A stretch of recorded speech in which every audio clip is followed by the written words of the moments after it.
par, j'ai été coopté par le débat africain pour l'intelligence économique et je leur dis grand merci pour cet axe de réflexion qui nous permet d'avoir aujourd'hui, qui est impérieux pour tout pays africain qui souhaite vraiment accéder à une automisation véritable.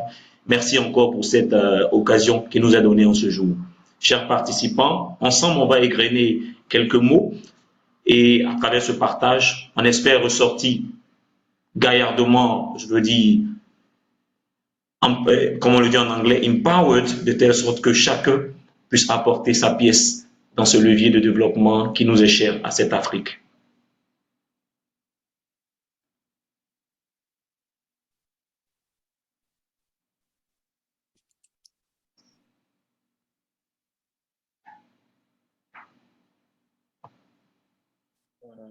Donc, merci, M. Yann, pour cette introduction. Donc, aujourd'hui, je pense que nous sommes tous ici pour savoir comment va le système éducatif africain déjà, pour pouvoir voir l'aspect du système, comment il se porte, comment il se portait datant, comment il se porte aujourd'hui, et avant de parler également des perspectives d'avenir du système. D'accord. Il faut savoir déjà que dans notre système, dans l'élaboration des systèmes, il y en a deux. Il y a le système anglophone et le système francophone. Donc, si on veut faire un diagnostic, on va dire qu'on n'est pas logé à la même enseigne.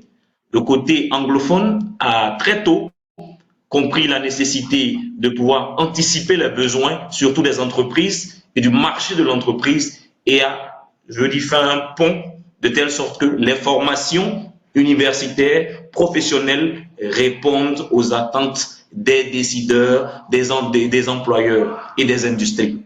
Par contre, pour le système francophone, très bon système d'ailleurs, parce que c'est un système qui favorise la compétence, qui favorise l'accumulation de connaissances.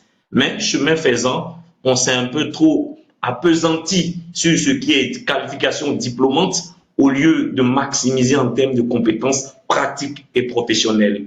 Donc, j'ai envie de dire que le système est très enrhumé parce que là, on a de gros diplômés, mais de gros diplômés qui n'ont pas cette capacité à pouvoir, je veux dire, changer le statu quo. De gros diplômés qui ne sont pas en mesure souvent d'avoir les soft skills nécessaires ou d'avoir le savoir-être, le savoir-faire recommandé par les employeurs et l'industrie. Bien que les diplômés n'ayant pas ces savoir-faire, mais qu'est-ce qui est à l'origine réellement de ce manque je dirais, de qualité au niveau du système éducatif africain? Donc, si je fais la comparaison avec l'Afrique anglophone également, pourquoi l'Afrique anglophone est, je dirais, comme on l'entend dans les médias, est plus avancée par rapport à l'Afrique francophone? Très cher Monsieur Lookman, moi je vais dire simplement, on a affaire à un dilemme qui est un peu sociologique d'abord. Il faut savoir que après les indépendances, nos pays ont vraiment misé sur l'éducation. Je me souviens bien, il y avait un programme qu'on appelait l'African American Institute. Ce système avait été mis en place, c'est-à-dire nos chefs de l'État de l'époque, les gouvernements de l'époque, à peine accédés aux indépendances, on s'est rendu compte qu'on n'avait pas les individus qu'il fallait.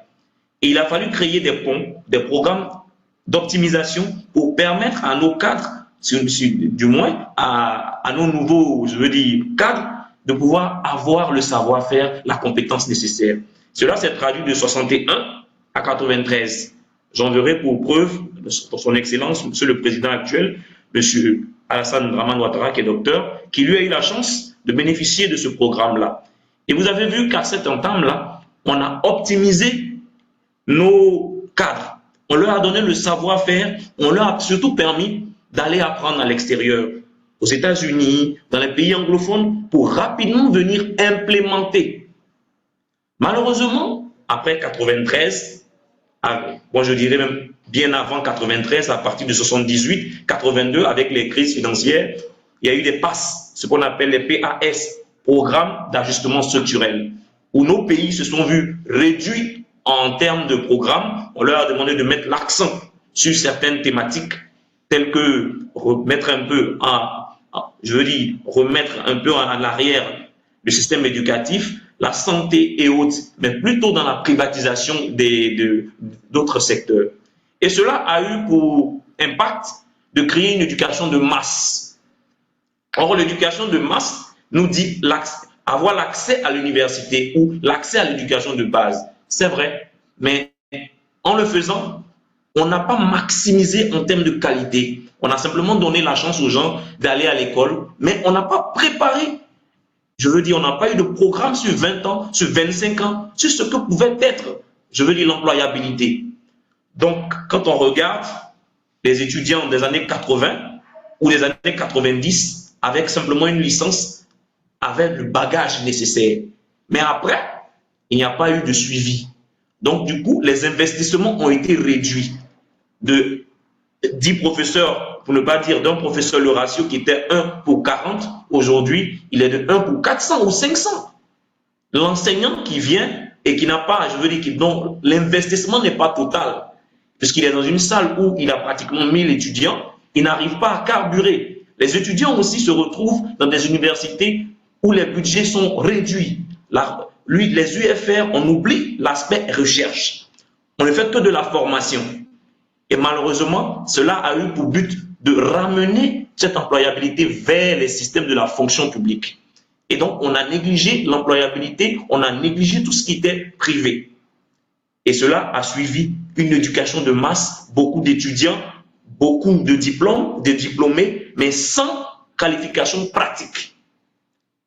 Et aujourd'hui, 20 ans ou 30 ans après, lorsqu'on fait une évaluation, on se rend compte que le problème a été l'investissement de qualité. Parce qu'une université fonctionne aussi comme un pays. Une université a de l'ambition. Une université propose un plan de développement basé sur des axes du pays. Malheureusement, ça n'a pas suivi. Aujourd'hui, on revient encore au système de départ qui est de maximiser sur la formation professionnelle, qui est de donner des compétences pratiques comme cela se faisait auparavant. Tout simplement parce qu'on n'a pas investi, parce qu'on a mis tout dans les mains de nos gouvernements et on n'a pas su réussir ce mariage université-industrie, université-entreprise.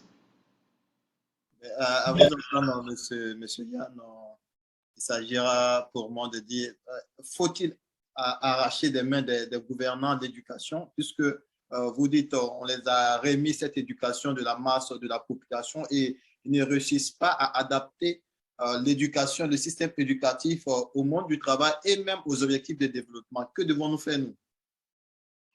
À ce niveau, je ne fustigerai pas l'action de nos gouvernements parce qu'on fait aussi avec les moyens de bord. Vous savez très bien qu'en Afrique, surtout en Afrique francophone, le climat politique, pour ne pas dire sociopolitique, est toujours influencé par beaucoup de choses. On n'a pas toujours le temps de dérouler un véritable programme ou bien de pouvoir penser sur 50 ans ou 30 ans. Mais néanmoins, je dirais qu'il ne faut pas seulement laisser la question éducative aux enseignants ou au système éducatif. Il faut plutôt un mariage, appeler tous les décideurs, tous ceux qui sont dans le monde tous ceux qui sont industriels, tous ceux qui sont dans l'employabilité, les amener à une table ronde. C'est-à-dire, quand on prend le programme national de développement d'un pays, on doit appeler toutes ces parties prenantes et leur demander, voilà ce qu'on aimerait du citoyen d'ici 20 ans ou 25 ans. Donnez vos propositions. Et lorsqu'on les appelle, ces derniers-là vont vous dire, par exemple, nous, dans le secteur minier, voilà les compétences que nous recherchons. Dès lors, on aura, je veux dire, des prises en compte des différentes demandes et des différentes sollicitations de chaque partie prenante. L'universitaire ne va pas rester, je veux dire, les universitaires ne seront pas en vase clos. Ils vont plutôt porter la réflexion avec le monde de l'entreprise. Du coup, on aura des curricula qui vont répondre à des exigences sectorielles et non pas des curricula qui seront écrits uniquement par des universitaires. Parce que la théorie, elle est bien, mais je vous dis, vous le savez très bien, une thèse répond à une question économique. Une thèse doit résoudre un problème économique. Quand vous prenez le Japon, par exemple, avec Deming, qui est docteur, on a appelé Deming au Japon, après 1945, pour qu'il puisse apporter sa pierre à l'édifice. Et lorsqu'il a jeté les bases des 14 principes de la qualité totale, en mettant l'accent surtout sur la formation. Vous avez vu, ça a été imposé par l'État. Et les entreprises ont été amenées à discuter avec les universités. Du coup, on n'a plus eu des formations qui étaient, je ne dirais pas fantaisistes, parce que l'université est beaucoup protectrice, elle est beaucoup traditionnelle. Ça aussi, il ne faudrait pas l'oublier. Donc, on a plus eu à créer des universités d'entreprise, des centres de formation qui répondaient à des besoins. Et je pense que si nos gouvernants arrivent à faire cette table ronde avec, je veux dire, le secteur privé, appeler tous les décideurs, parents, ministères, associations de jeunes, et je veux dire toutes ces expertises-là, ensemble, elles pourront poser les jalons de ce que pourrait être l'employabilité dans 10, 15 et 20 ans.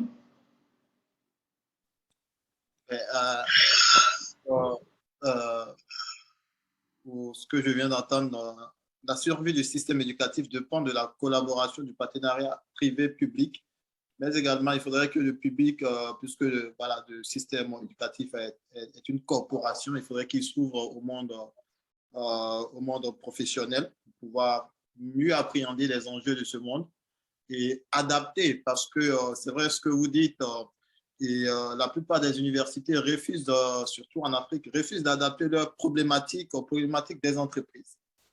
Et c'est pour ça que la plupart des doctorats également, qu'est-ce que nous faisons avec? Tout à fait. C'est posé également en Côte d'Ivoire où il y a eu la grève de plus de 3000 docteurs qui sont au chômage. Et donc, est-ce qu'aujourd'hui, on peut dire que nos universités, nos écoles forment pour le chômage? Est-ce qu'on peut aller vers cette affirmation ou que pouvons-nous dire à propos de ça? Je ne vais pas aller avec la langue de bois, je serai très direct. En Côte d'Ivoire, le diplôme de BTS, on l'appelle Baraté Soro, pour dire qu'il n'y a pas de travail. Moi, je redéfinis encore le thème diplôme. Le diplôme n'est pas une fin en soi. Le diplôme est une passerelle. Si vous voulez, est comme une lampe qui nous éclaire sur l'étendue de nos possibilités professionnelles. Ça ne veut pas dire que le diplôme qualifie directement l'individu. Vous pouvez être docteur, certes vous êtes docteur, mais est-ce que votre doctorat apporte, comme je l'ai dit, une solution pratique? C'est de ça qu'il s'agit. Les universitaires aujourd'hui sont un peu restés campés sur, je veux dire, le traditionnalisme de l'université. On a des méthodes telles que le LMD, je n'en disconviendrai pas, c'est pas mauvais, mais qui ne sont pas adaptées à nos réalités. Plus de 3000 docteurs, en réalité, c'est une richesse pour la Côte d'Ivoire. Mais comment on en est arrivé là? Tout simplement parce que on pense que l'enseignement doit répondre uniquement à des conditions théoriques.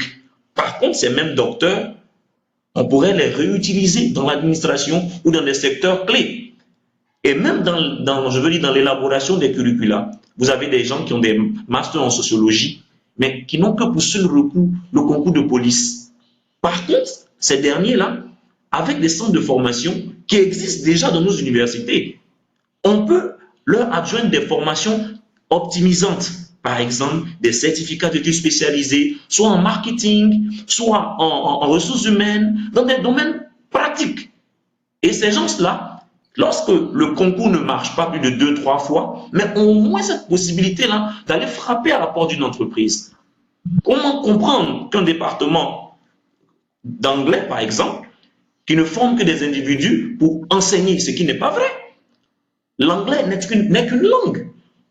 La langue, vous l'utilisez comme un véhicule. Après une licence, par exemple, on peut proposer des passerelles, option tourisme, option banque. Donc, pour celui qui aura fait le département d'anglais, pourra sortir au moins avec un métier à l'appui.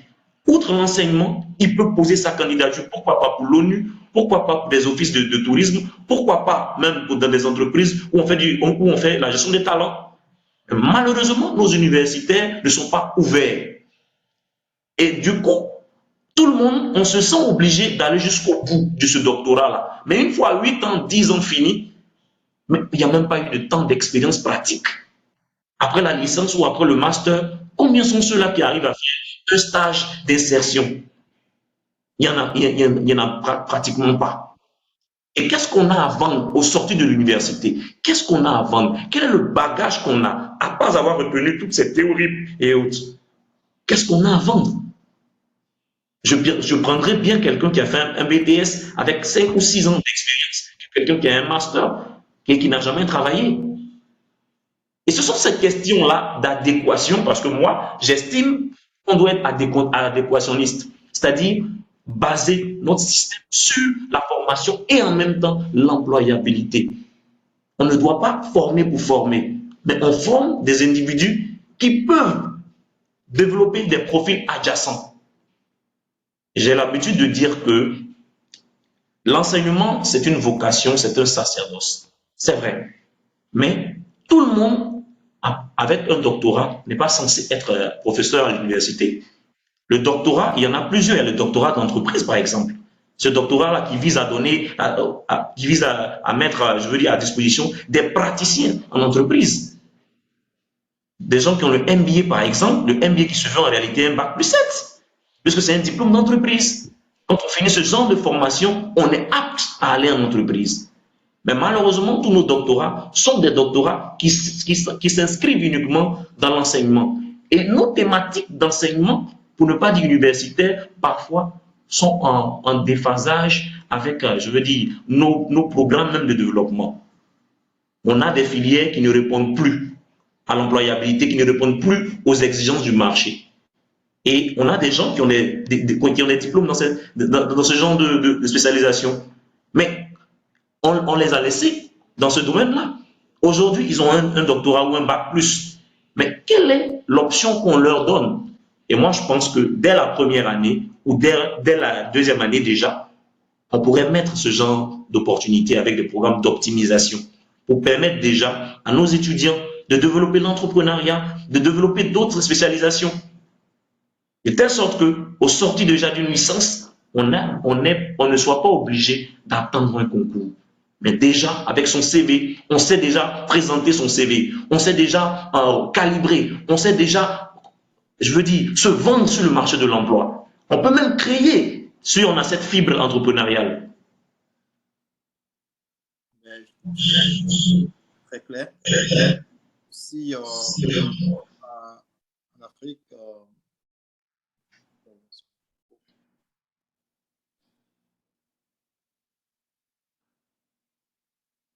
aussi en Afrique, vous avez fait le constat des formations qui sont en adéquation avec le monde de l'emploi, des personnes également qui sont dans des filières où ils ne savent pas quoi faire. Est-ce que ça ne pose pas la question de l'orientation, même s'il y a beaucoup de filières qui ne sont pas en adéquation avec les objectifs de développement des pays? Est-ce que les personnes, quel est le rôle des conseillers d'orientation également dans ce système pour pouvoir amener les étudiants ou les élèves, les futurs étudiants, à aller vers des filières qui ont un débouché pour un continent qui est en chantier? Déjà, il faudrait savoir que nos conseillers d'orientation ne sont pas des conseillers d'orientation pour beaucoup par vocation. Si vous vous posez la question correctement en Côte d'Ivoire, on vous dira qu'en troisième, par exemple, une seule fois dans l'année, on a un conseiller qui vient et ce conseiller-là, en moins de 2 heures, résume un peu ce qu'on souhaiterait faire. Mais je dis que c'est dangereux. Toute une vie se joue en 2 heures, là où il faut un accompagnement. L'adolescence qui se définit comme une période de changement, une période d'identification continuelle. Et allant même jusqu'au bac. Or, il y a certaines écoles qui prennent la peine depuis, je veux dire régulièrement, où on a des conseillers d'orientation qui résident même au sein de ces écoles. Et on va régulièrement consulter ces conseillers-là. Mais je vous dis, à 90%, vous n'en trouverez pas. Aujourd'hui, le choix de l'orientation, pour ne pas dire le choix en termes d'orientation, moi je vous donnerai 4 types. Il y a la figure parentale. On a des parents, selon leur expertise, ils sont reconnus comme, je veux dire, des expertises identitaires. Le père est avocat, le grand-père fut avocat. Alors l'enfant, de facto, doit être avocat. Et on ignore parfois je veux dire, les capacités intrinsèques de l'individu. Il y a ce qu'on peut faire, il y a ce qu'on pourrait faire, il y a ce dont on est naturellement bon. Malheureusement, on a beaucoup qui sont, je veux dire, qui ont cette figure parentale-là qui dicte leur choix. Quand ça marche, c'est bon. Mais quand ça ne marche pas, il y a ce problème-là aussi. On a aussi parfois des choix liés à la géographie, ce que j'appellerais des expertises géographiques. Vous avez par exemple le Canada qui, depuis un certain moment, demande des expertises spécifiques. Vous voyez que les individus au Canada, certaines spécialisations sont en grande demande. Par contre, dans certains pays, on n'en a pas besoin. Donc, on a parfois le sentiment que dans certains pays ou dans certaines zones, il y a certaines qualifications qui sont demandées. Quand vous avez ce genre d'informations et que votre spécialisation n'est pas peut-être demandée dans votre pays ou dans votre zone, vous pouvez quand même essayer de postuler et changer un peu votre vie. Ça, c'est quand vous avez l'information. Des métiers comme la sociologie, la psychologie, qui en Afrique ne trouvent pas preneur, mais qui en entreprise, avec un recalibrage RH, mais on a affaire à de très bons directeurs RH. Pour revenir, le conseiller d'orientation dans notre système éducatif francophone n'a pas vraiment d'impact. Parce que son impact, déjà, lui-même n'a pas été orienté par vocation. Il est allé parce qu'il n'y a pas de travail. Vous voyez déjà. Et quel temps il a accordé aux individus qui souhaiteraient avoir ce genre d'informations relatives à une quelconque orientation. Moi, durant mes cours, les 15 ou 30 dernières minutes du cours, je prends la peine d'échanger avec mes étudiants. Parce qu'il faut savoir que le choix d'une carrière ne doit pas se jouer en 30 minutes. Donner une information ne suffit pas. Il faut connaître l'individu qui est en face. Quand vous connaissez je veux dire, l'auditeur ou vous connaissez la personne qui est en face, ses forces et ses faiblesses, je vous donne par exemple le test de Eisenhower ou le test de Holland, mais ce sont des tests que si vous effectuez ces tests-là régulièrement, mais vous n'allez pas vous perdre en termes d'orientation. Pour étudier par exemple au Canada ou aux États-Unis, ou par exemple en Angleterre, il y a le UCAS qui vous donne votre profil. Et votre profil vous permet d'éviter l'échec. Parce que vos trois choix, pour ne pas dire, dessinent votre personnalité professionnelle. Et ça vous évite beaucoup d'erreurs. Mais si ce genre de test-là, nos écoles, nos universités, on arrive à mettre à la disposition de nos jeunes, de nos parents, on comprendra par exemple qu'il y a certaines filières qui répondent à certains types d'individus. Il y a certaines filières, par contre, on y va parce qu'on a l'impression que l'individu veut y aller pour juste faire de la complaisance ou pour démontrer un certain savoir-faire qui n'en réalité pas. Et donc, le rôle aujourd'hui de nos psychologues, de nos coachs, devrait être cette recherche perpétuelle de la personnalité, de comprendre qu'il faut une adéquation entre le profil personnel et le choix de carrière. Malheureusement, comme je le dis, nos professeurs ou nos spécialistes je veux dire, de la psychologie, de la sociologie, ne se penchent que sur des questions qui n'ont pas vraiment, je veux dire, un grand impact sur le devenir de nos sociétés. Merci. Bon, je vais rebondir là-dessus, je pense, pour continuer ce webinaire. Puisque tous les pays font des plans de développement en général, mais quelle est la vision réelle des institutions africaines vis-à-vis de l'éducation en Afrique? Parce que l'éducation, ça ne se limite pas seulement dans un espace géographique. L'éducation, il est universel.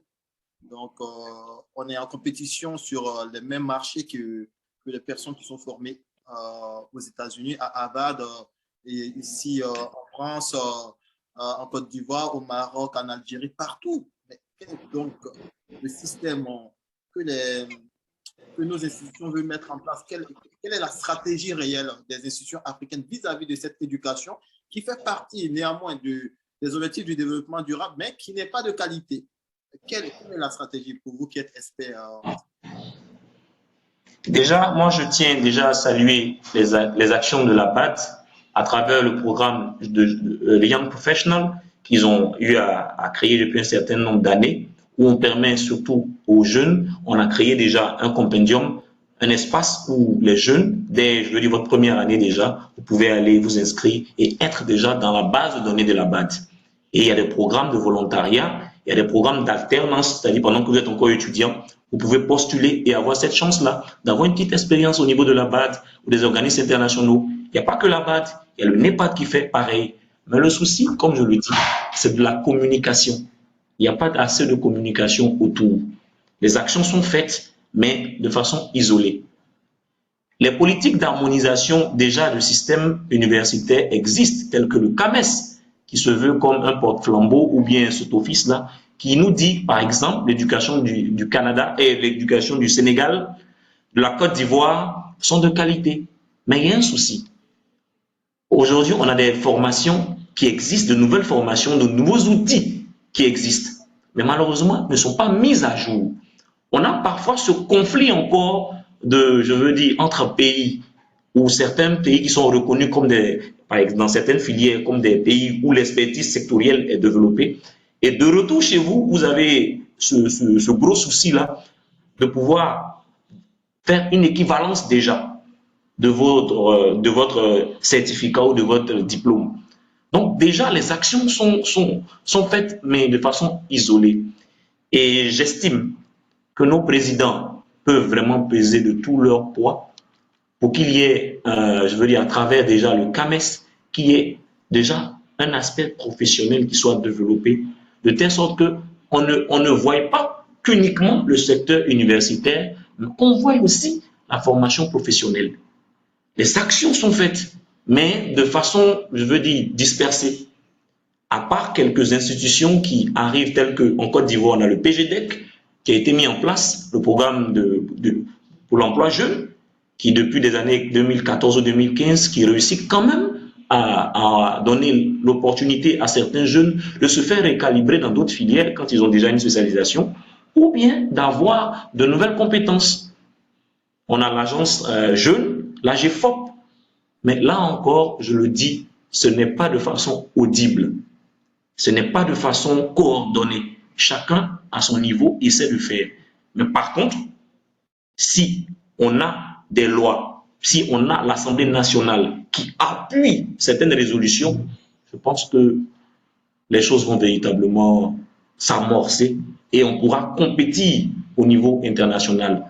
On a l'appui de certaines institutions internationales, comme l'Union européenne, comme la CEDEFOP, le Centre européen de formation professionnelle, qui envoie parfois des spécialistes venir appuyer nos organisations en interne. Mais comme je le dis, on a en Afrique des individus qui sont à même de pouvoir dynamiser ce potentiel-là. Il faut leur faire appel tout simplement. À vous, j'ai l'impression que le système éducatif africain produit des personnes exceptionnelles pour l'extérieur. Oui, je le dis, on a depuis l'œuvre de, j'ai oublié cet auteur congolais là, qui est tribalique, voilà, de Henri Lopez, si je me souviens bien, qui parlait de la fuite des cerveaux. Vous savez, l'éducation, c'est un investissement. Surtout pour nous, en Afrique, les parents dépensent beaucoup d'argent et fondent l'espoir sur leurs enfants. On a forcément dans nos familles certains individus qui sont reconnus comme très compétents ou ayant étudié dans de très bonnes universités, mais qui depuis peinent à avoir un boulot stable ou peinent véritablement à s'épanouir. Mais tout simplement parce qu'il y a des problèmes qui sont liés, comme je le dis, à certains facteurs sociologiques. Ces individus-là qui, 1 an, 2 ans, 3 ans traînent, par contre, dans certains pays à l'extérieur, même pas à l'extérieur, je veux dire en dehors de l'Afrique, vous avez par exemple, je donnerai un exemple très simple. Au Rwanda, le Rwanda qui paye très bien aujourd'hui les enseignants du supérieur, contrairement à certains pays, et qui payent même parfois, qui donnent comme on le dit là, des subsides à leurs femmes, à leurs épouses. Mais quel chercheur ne serait pas heureux d'aller dans un environnement qui favorise la recherche, qui donne un statut à l'enseignant? Donc on aura cette fuite forcément, parce que de façon endogène, je veux dire, l'intellectuel africain n'est pas à son aise. Et lorsqu'il y a des propositions à l'international, mais on n'y réfléchit pas à deux fois. Et moi, je le dis pourtant, tout est à refaire ici. C'est ici que le besoin existe. Donc, on ne fait pas exprès de former des individus excellents et de les revendre plus tard. Mais malheureusement, on a des facteurs tels que l'environnement socio-politique.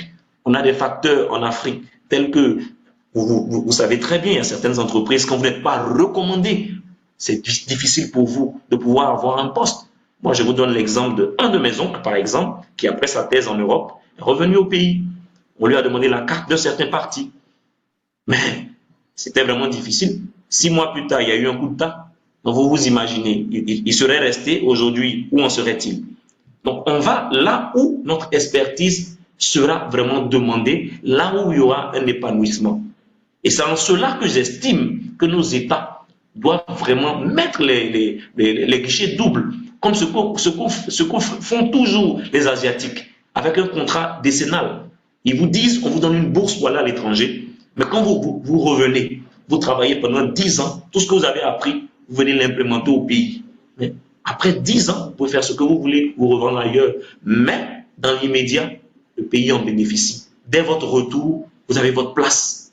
Malheureusement, dans nos États africains, ici, on a vraiment des difficultés à garder ou à créer un environnement favorable pour l'éclosion de nos talents intrinsèques.